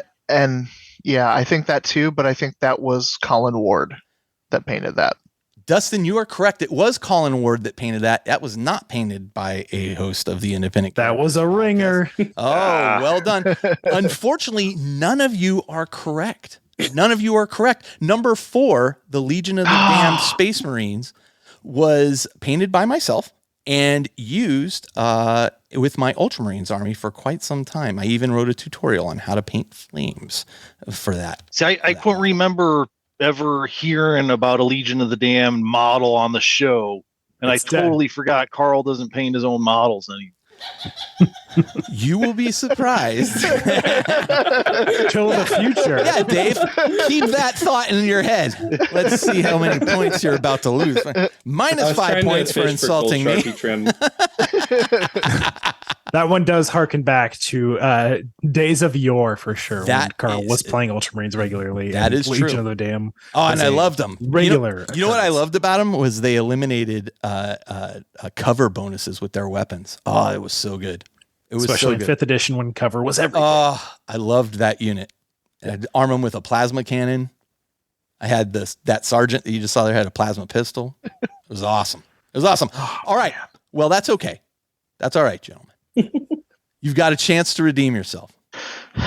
Here comes the second round of the lineup. Again, all you have to do is pick one of the numbers. You don't even have to say who painted it. If you do, I'm impressed. But here we go. Number 2. So we have number 1, which is actually, Josh, why don't you go through this? Number 1, we've got a Space Marine wielding a flamer and a bolt pistol. Number 2, we have an Eversor assassin. Mm-hmm. Number 3 is a Calidus assassin. Number 4 is I'm not sure. Model and Terminator armor looks like Iron Hands. It's an Iron Hands Warrior. Yeah, isn't or excuse it? me, Iron Warrior. Iron Warrior, yes. Iron Warrior Terminator. And number 5 is a Harlequin. Mm-hmm. Mm-hmm. What an interesting, what a conundrum. Yeah, there it is. That heavy, exasperated sigh again. That's the one I like. If you guys need the picture again, just let me know. But yeah, is it number 1, the Space Marine? Number 2, the Eversor assassin? Number 3, the Calidus. Calidus. I always want to say assassin. Calidus. Calidus assassin. It could be. Number 4, the Iron Warriors Terminator, or number 5, the Harlequin. I will go on the record in saying that I am the worst at pronouncing made up words. You are. I can confirm right behind me. All right, gentlemen, let's start with Dave. Dave, which one have you selected to be that you say is painted by a member of the Independent Characters? Number 2, the Eversor assassin. The Eversor assassin. Okay. All right.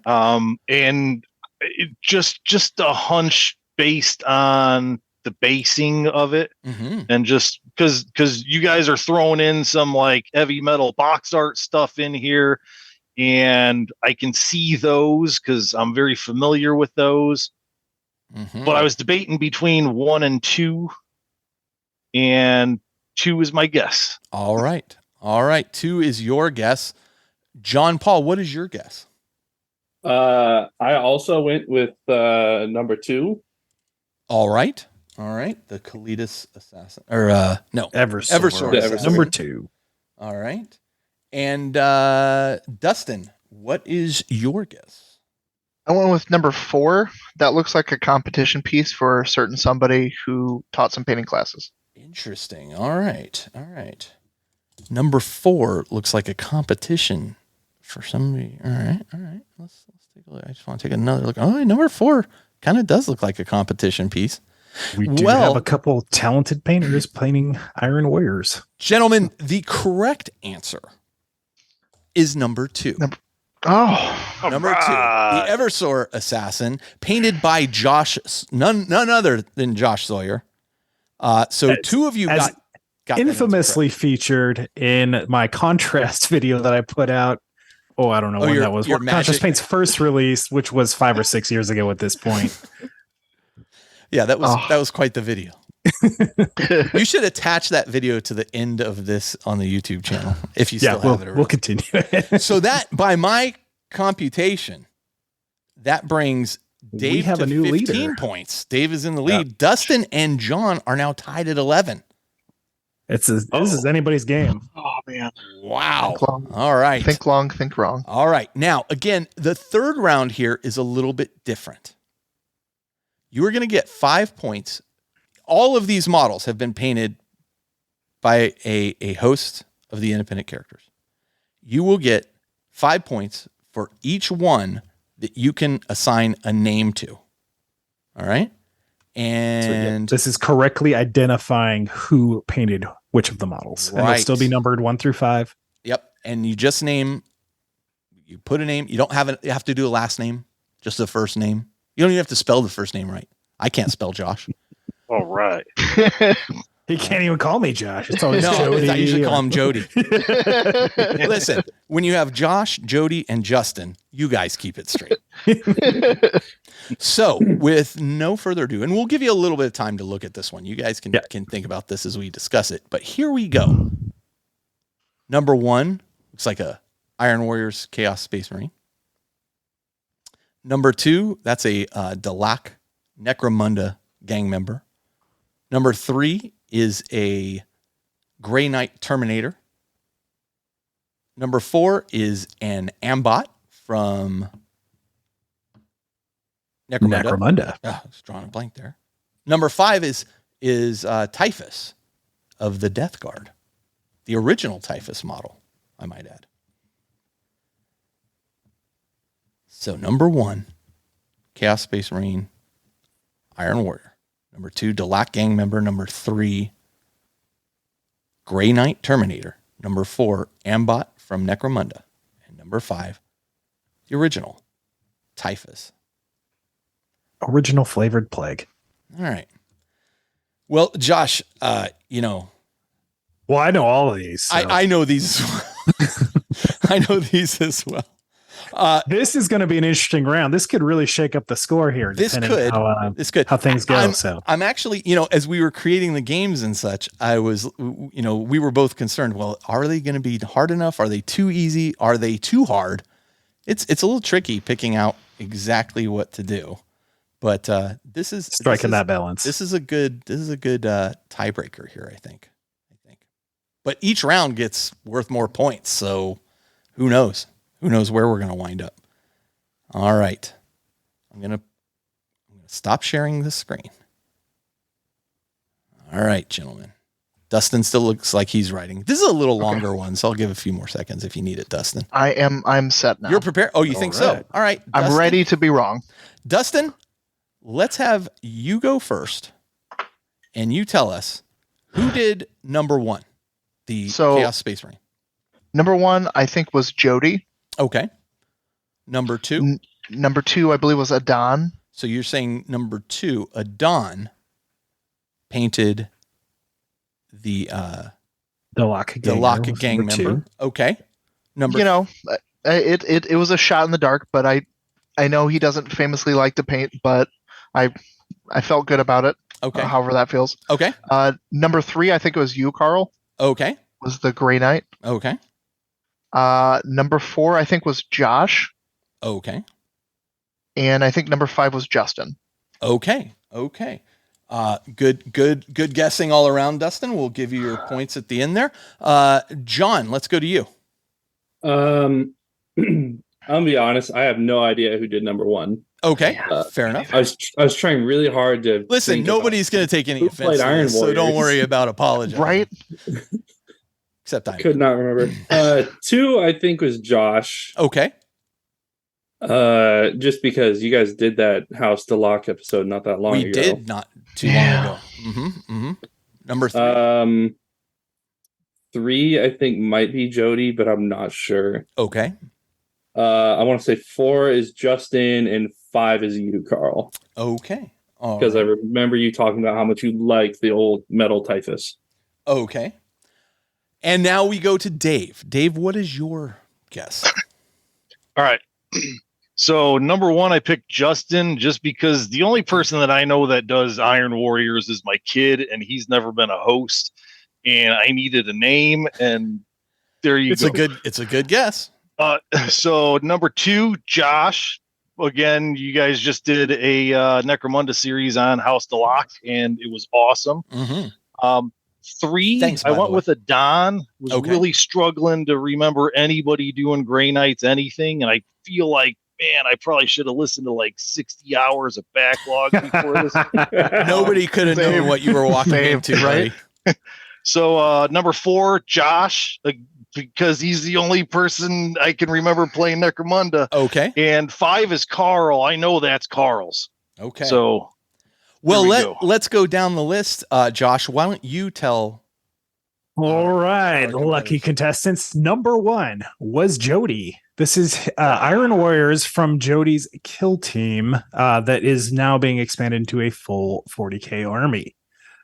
Number 2 is the ringer here is actually Justin's. This is Justin's from about 5 years ago when we were launching our first kind of big group under Hive campaign, a Dominion campaign, and Justin painted up a Delok gang just for that campaign. Justin and Well, that was Josh cunning. are both Delok players, so yeah. Number 3 is Aaron, who the only other real Grey Knights player, in addition to Adon. Adon was a great guess. Adon on was that a good guess. Yeah. Yeah. And Adon's gonna love that number 2 got called out as a paint job for him. So number 4. By the way, Dave, I might also add, not only does Adon hate painting, Adon hates Necromunda. So that's definitely not Adon's. Dave, you were correct with number 4. That is in fact mine, my ambot, one of the several ambots that I have here, contributed by myself. And number 5 is in fact Mr. Tuttle himself. That's right. Carl Typhus did not just find a scythe, he had it all along. That's right. Good, and a good callback. That's exactly what I thought people would think. Is I talk about this guy all the time. It's one of my favorite models ever. It's a fantastic model. So by my calculation, that round, Dave pulled in 10 points. He got 2 correct. Dustin, Dave. Oh, you're talking total, just for that round. The lineup total. Yeah, Yes. Yeah, the lineup. No. Yes, correct. Dustin got 10 points for that, just for that section. Correct. And John got 5 points for that slide, bringing their totals, I might say, to Dave has now 25 points. 25 points. Dustin has 21. Shortly behind. And John has 16. John, I promise you are not out of this. Very close. We're playing with Still golf anyone's rules, right? game. Yeah. The points keep going up. But with that, we're going to take a short break before we come back for round 2 of the Grimdark Gauntlet.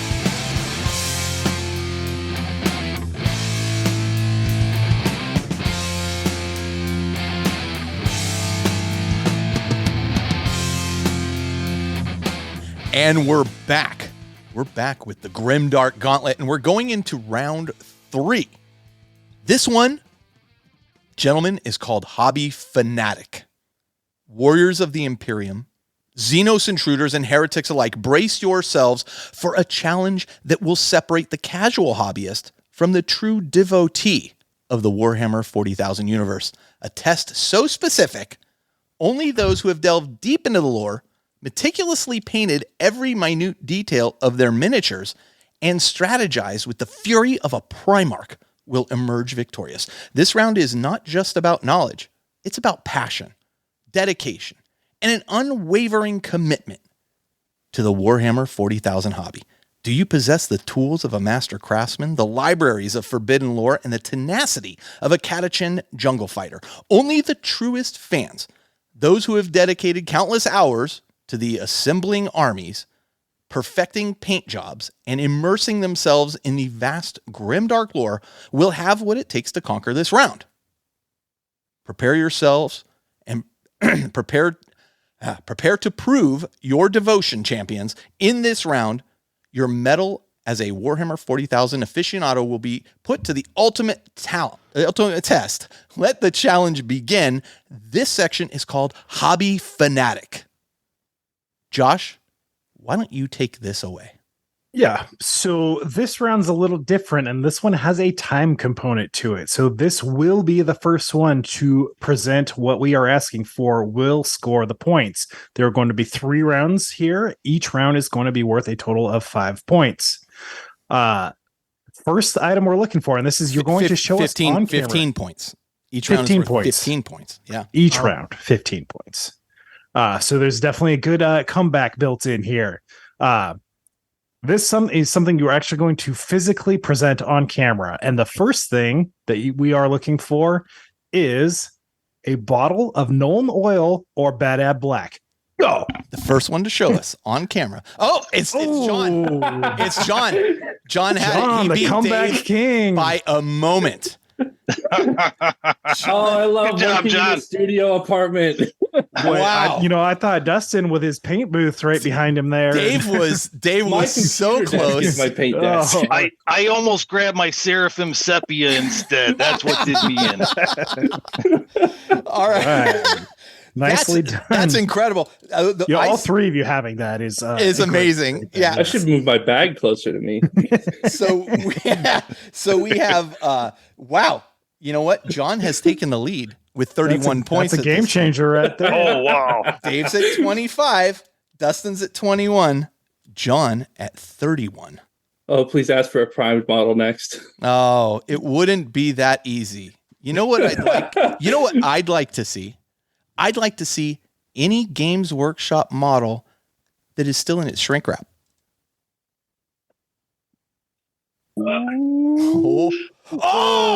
Dave Gormley. Dave Gormley, I think, took it. With a quick... I saw Dave reach back. A close second on Dustin. I have so many around. I just had to pick one of them. Dave is now... Dave showing us the Warhammer Plus exclusive. That was the... Chaos... World Eaters Chaos, Terminator? Yeah, Terminator. Yeah, nice. Well done. Excellent choice. Well done. That's going to bump Dave up to 40 points. So now it's Dave at 40. I'm only giving Dave half points because it's not an orc. No, it is Chaos, which was his original. I can go grab one.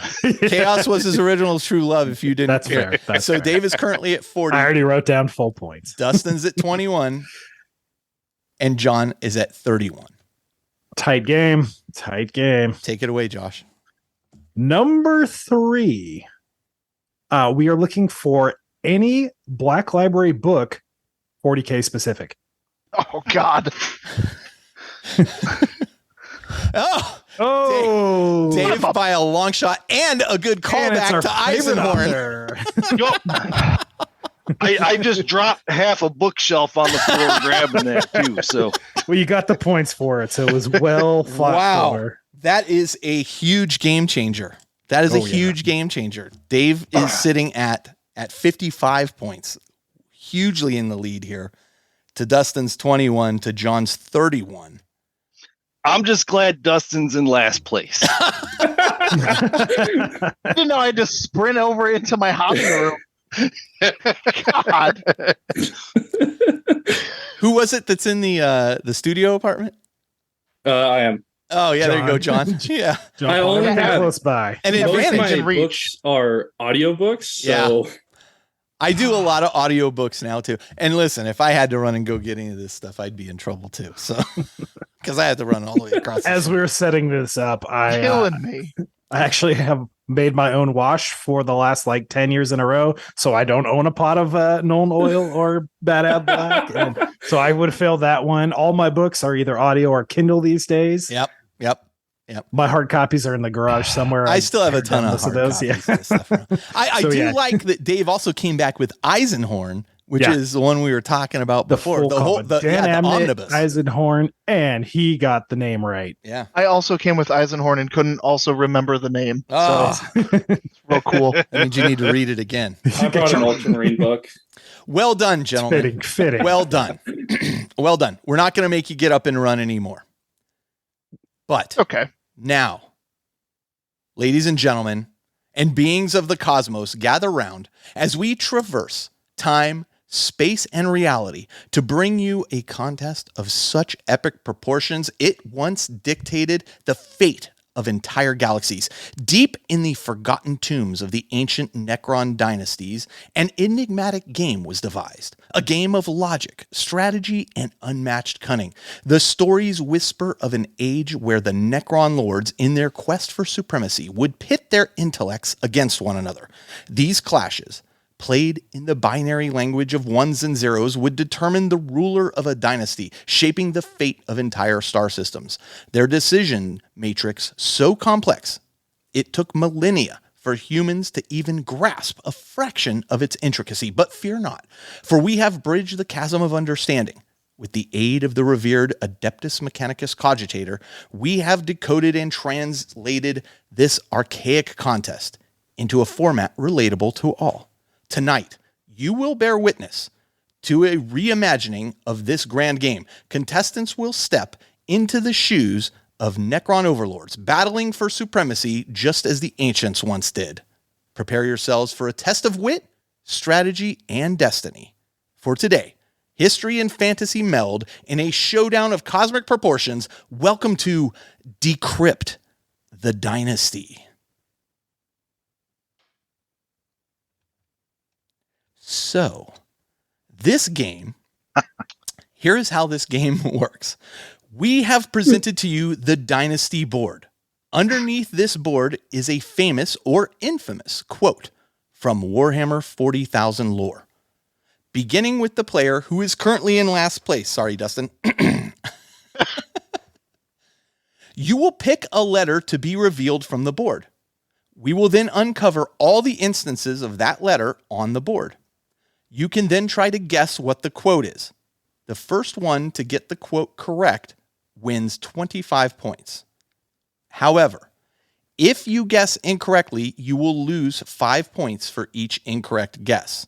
You can only guess what the phrase is on your turn. So pick your letters carefully. There is a strategy here to consider.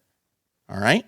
You can pick any letter. We will unveil all of that letter that appears on the board, and then you can make a guess as to what you think the phrase is. Or you can choose to forego your guess if you do not know at that point. And But if with you- our point spread here, you are all in the running. Yeah. And Dave can even guess wrong a couple times at this point. I probably will. So we're going to go in this order. We're going to go Dustin, John, and then Dave. And then it'll again go Dustin, John, Dave until somebody guesses correctly. So starting with Dustin, what letter would you like? What letter do you think the Necrons would have used? The letter K. The They use the letter K in like everything, I swear. Okay, so you would like a K, as in kilo. Kilo. All right. There are no Ks in this No phrase. Ks. This is None. not a Necron quote. That's a fair assumption. Well, I will not be guessing this turn. All right. So now, Oh, come on. John, I think I'm going to start with a vowel. Do we got any E's in here? any E's? Well, you know what? We do. We have 1, 2, 3, 4, 5, 6 E's in this. Are you ready to solve? No. Yeah, I wouldn't be either at this point. Dave, S for squig. S for squig. An excellent choice, my friend. Well, let's see what that unveils. Oh, 3 S's. Provocative. Yeah. Daring, if I do say. Dave, I'm with not your gonna commanding guess. points lead. Okay. Not willing to risk it yet. All right, Dustin. Let's go with N. In as in Necron. Necron. Yeah, you almost said Nancy. But we'll go in as in Necron. And there is one in. One in. I don't know that clears up much. Not much at all. I will pass. All right, John. How many eyes do we have in here? Ooh, a good eye. Now, bear in mind, you're uncovering this for your potential next person, but let's take a look. Oh, there are 3 eyes. 3 eyes. And one word unveiled. Is. One word is unveiled. And that word is. No clue. No guess. All right. No guess. Dave Gormley. This is a critical, I think this is a critical turn, Josh. What do you think? I think so. Okay. We're gonna go W for War Boss. Oh, an excellent and flavorful choice. Boom. There are Yeah. no W. You know, I think Dave strategically chose a W, knowing that there were going to be none present, saving his commanding lead. Yeah. I mean, I might letters have have a been cunning unveiled. plan here. He might. Cunning and brutal. But what we're going to do is we're going to go back to Dustin, and this may open the door for Dustin to kind of take it.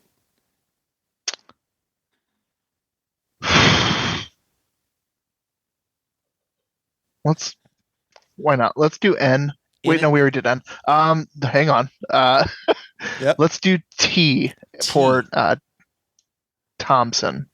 T for Thompson. All right. That's such a weird Necron name. Yeah.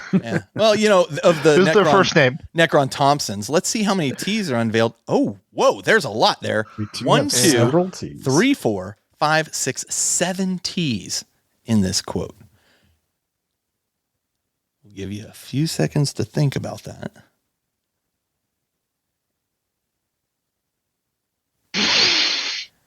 Any guesses? Nothing intelligible. All right, moving on to John. Can you hear Shell giggling? Yeah. Oh. Do we have any F's in here? F's, as in Firebat? Fort. Yeah, F is in Firebat. All right. We'll go with that. Oh, we do. We have one F. Ooh. Oh, what about that? That feels important. That does.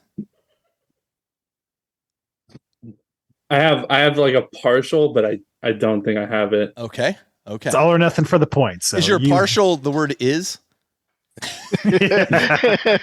Is to all risk, all reward. All right. All right. Should we move on? Are you passing? I'm passing. Dave, we're back to you.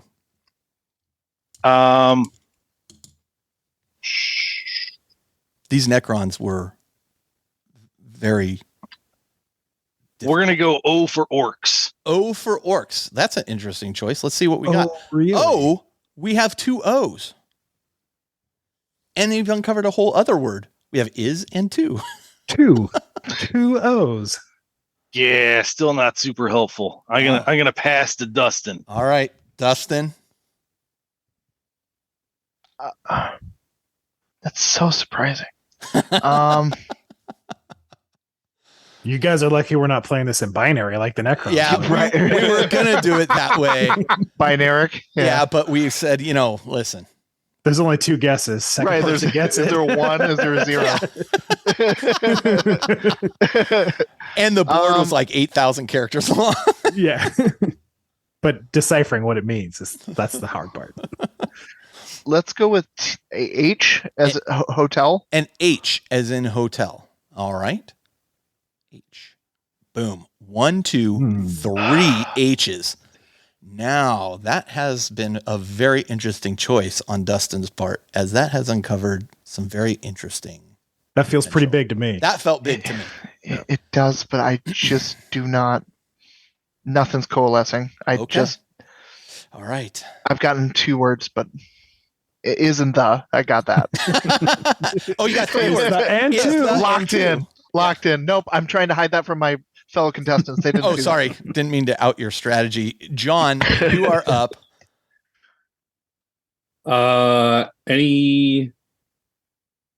Oh, no, I think I know this. Oh, do you want to guess, or do you can want guess to your letter pick a first. letter first and then guess? I think I'm gonna go for a gamble. I'm a big gambler guy. Okay. All right. Okay. Is the quote "hatred is the emperor's greatest gift to humanity"? You know what it is? Oh, It is. oh, Great job. Nicely done. Great job. Well done. And there you have it. Yeah, I had it too. Oh well. Good job, John. Thank Good you, job, John. Darktide. John, that's 25 points, which actually bumps you up to Makes it, 56 points. 56 to 55 point victory. You have beat Dave by 1 point. How does it feel to have won the first Grimdark Gauntlet, John? I'm on the edge of my seat, and my heart is racing. Well, listen, you know, What do you want to tell the folks back home? I'm going to Apocalypse. To get really good at solving 40K Jeopardy quotes, play Darktide. They have a lot of those on the loading screen. Oh, good to know. Good to know. All right. Well, listen, John, you know, it's actually good that Dave didn't win because he already owns one of the prizes here. And I'm going to give you a choice. You have a choice between these two prizes, which are, we'll go here, the World Eaters Terminator collectible Marine, only available, by the way, through a subscription to Warhammer Plus, or the collectible Primaris Company Champion, which we will ship out to you, one of these. Conveniently painted as an Ultramarine. And notice, still in shrink wrap. What's really funny is that I actually bought a company champion from a Don, and I actually have an Azrak, but I do have a friend that's going to get into World Eaters soon. Well, it sounds like you've made a choice. Perfect. All right. Well, fine. We'll collect your shipping information after the show, John. But well played, sir. Well played. Well played by all of you, actually. Congratulations. That was a close game, and we definitely had an interesting shakeup of points as we progressed through the rounds, and it was really anybody's game there. John was kind of early kind of dragging, but then came back mid-game. Man, everybody loves a good comeback story. The underdog king, John Paul. Well done. Well, all right. My only goal was to beat Dustin. So. You did. You did. Well done. Victory. All it took was a physical challenge to run throughout my house. That's really what sunk me. I see us targeted. We're going to take a short break. We're going to come back, and then we'll close out the show.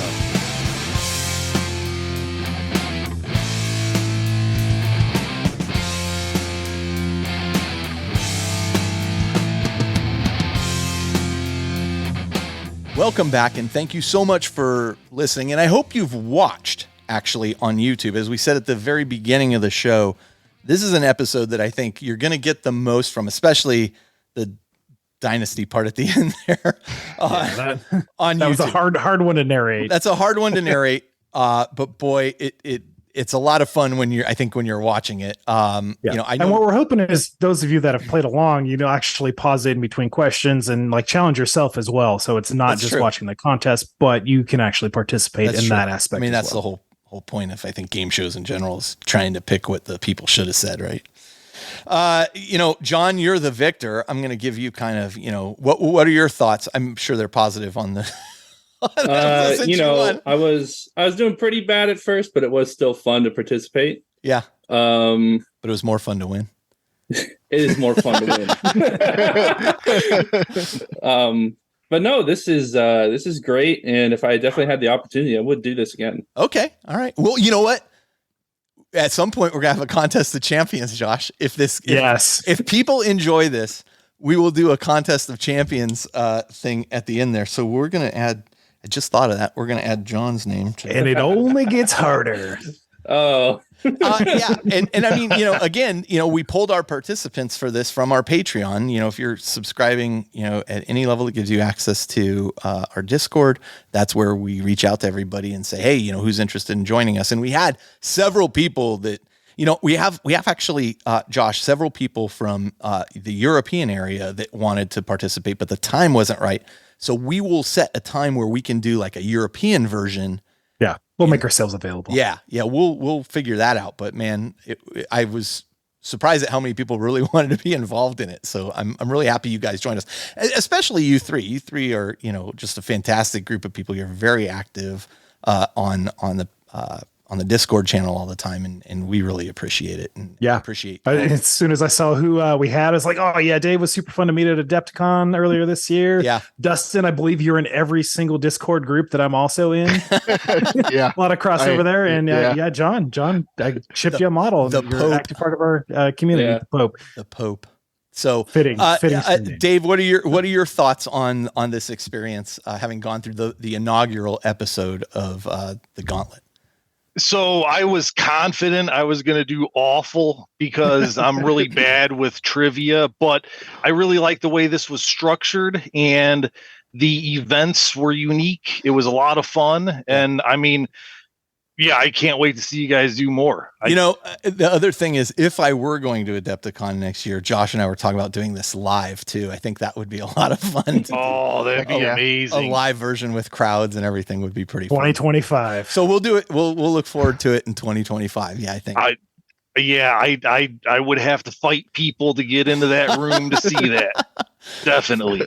Dustin, this is the first time I think you and I have met. Is that true? That is not true. We actually met at Adepticon last year. Okay. But you were incredibly busy. Was I just kind of table war charities table at that point? Yeah. And so I was just like, hey Carl, how's it going? Oh, it's well, this has been really fun. It's been fun getting to know you a little bit more. For sure. I have to say that I figured this cards were stacked against me, and they were. And you should never let Dave play any of these games again. Okay. Is where I really have to.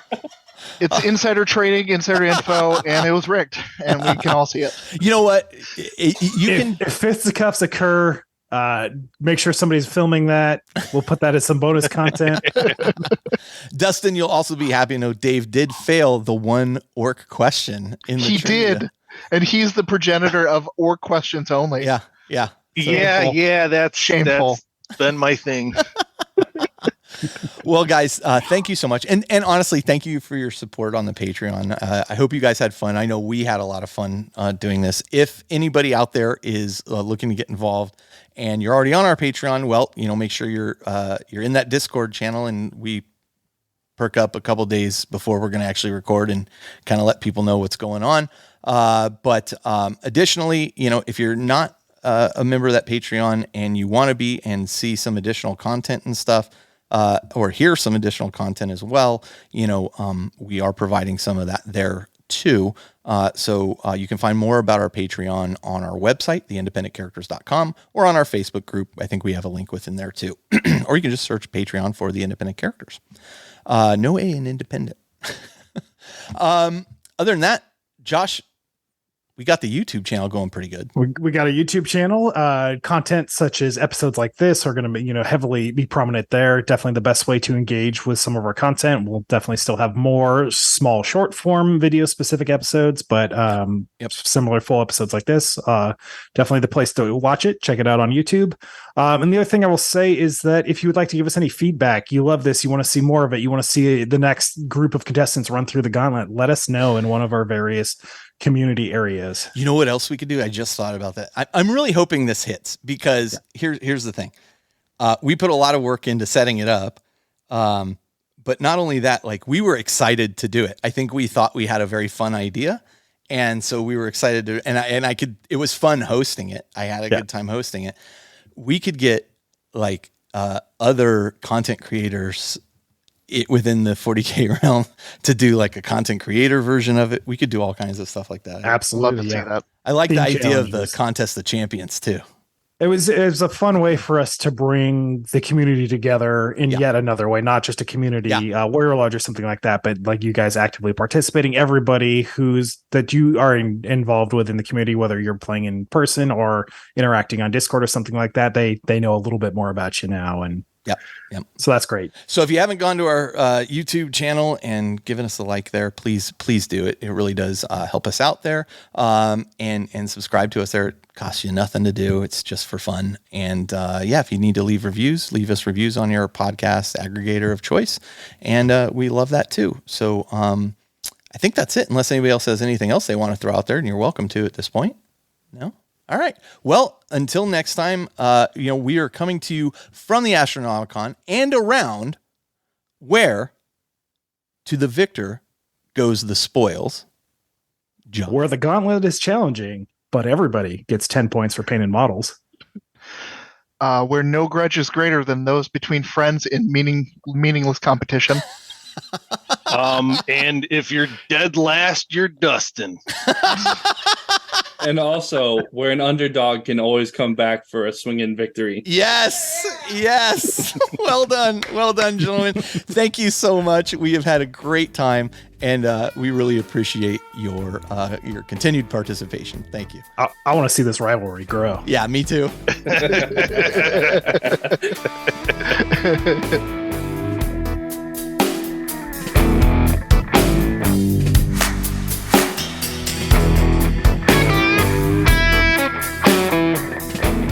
This episode of The Independent Characters is protected by the Creative Commons license. If you have further questions as to its use, you can find information on the front page at theindependentcharacters.com.